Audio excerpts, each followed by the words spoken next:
Ako Ako, po ako po yung si Cassandra Asaad.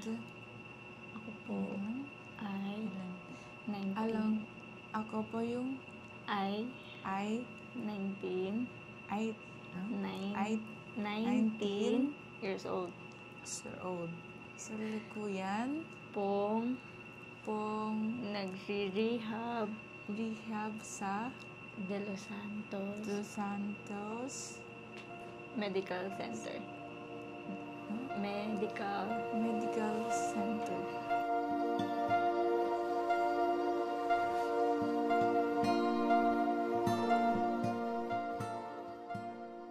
Nag-scuba po kasi kami.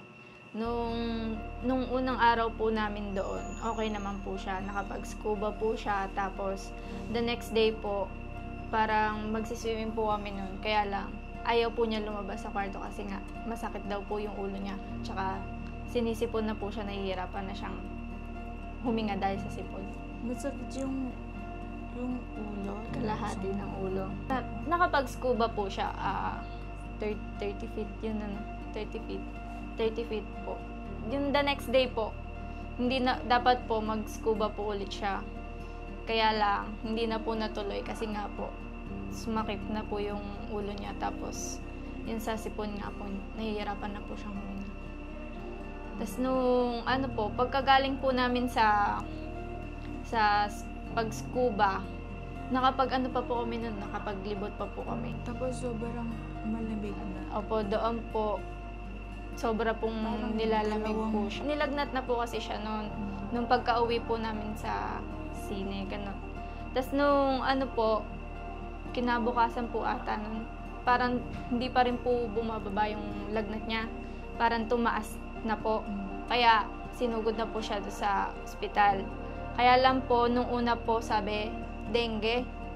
Parang suspect po, dengue. Then, nagpa-check po sila, gano'n. Wala daw. Hindi daw po dengue. Alam ko, yung masakit na yung paa ko.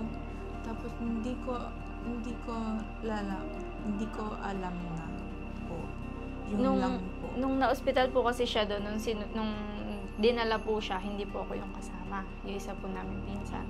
Pero base po kasi sa kwento niya sa akin, parang na-observe daw po niya na yun nga po, hindi na po magalaw ni Cassandra yung right na paa niya. Tapos parang nahihirapan na din daw po magsalita.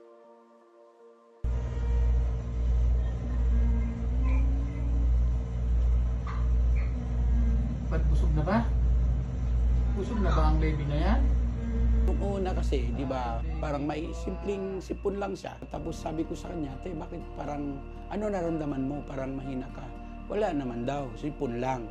So, ang ginawa namin, pinalab namin dito sa labasan. So, ang lumabas nga parang infection lang. Tapos, siya mismo sarili niya, nagpa-check up siya sa eskwelahan niya.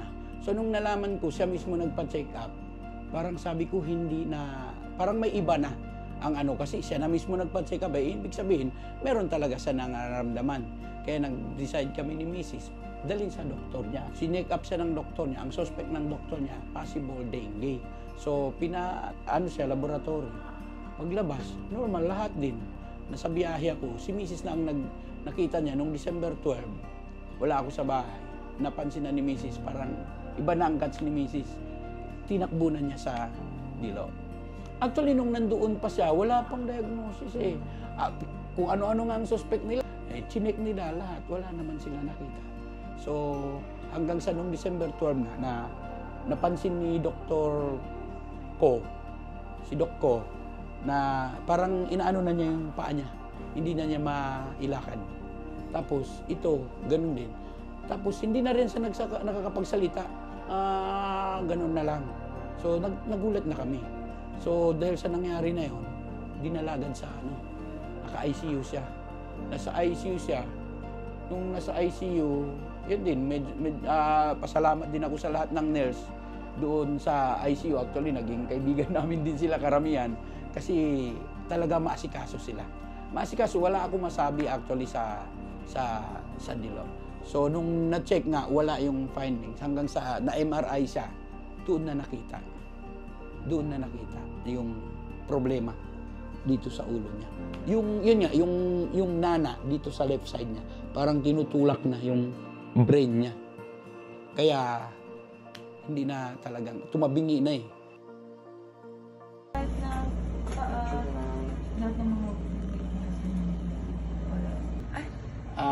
Ate, natanda mo si Lila? Oo. Ano mo siya? Sige. Sige, go. 1, 2. 1, 2, 2.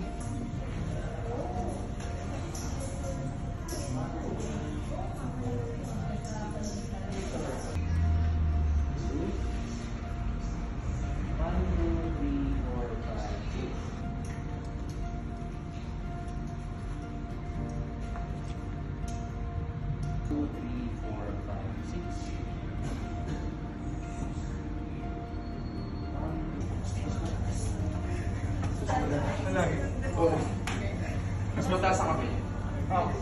Si Sir Sai, siya po unang naging PT po niya.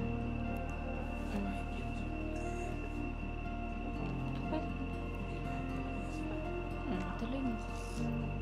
si Ma'am Mikey. Mikey. Siya po yung lagi.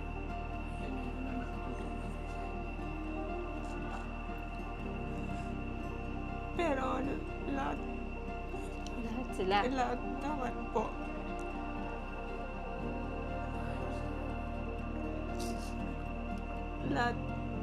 Lahat naman po. Lahat sila. Lahat naman po. Tintukan. Apo, tintukan ako po. Ako, talagang hindi ako basta-basta sumusuko. Kasi lagi ako naniniwala sa mga destiny, kung ano ang tawag sa amin sa Muslim, qadar. Kung anong binibigay niya sa amin, hindi ko siya susukuan. Diba? Hindi ko siya susukuan. Talagang kung anong meron ako, talagang ilalaban ko. Kasi yung time namin doon, wala naman akong malaking pera eh. Pero naniwala ako may intervention mula sa taas. Sinabi ko rin sa mga doktor yun, kayo ay ginamit ng nasa taas para asikasuhin yung anak ko. So, pasalamat ako, alhamdulillah. Kahit mahirap ako, nakayanin namin. Gumagaan ang lumbay, di lang lunas, di lang gamot, kundi alagang paos sa loob. Kalina kay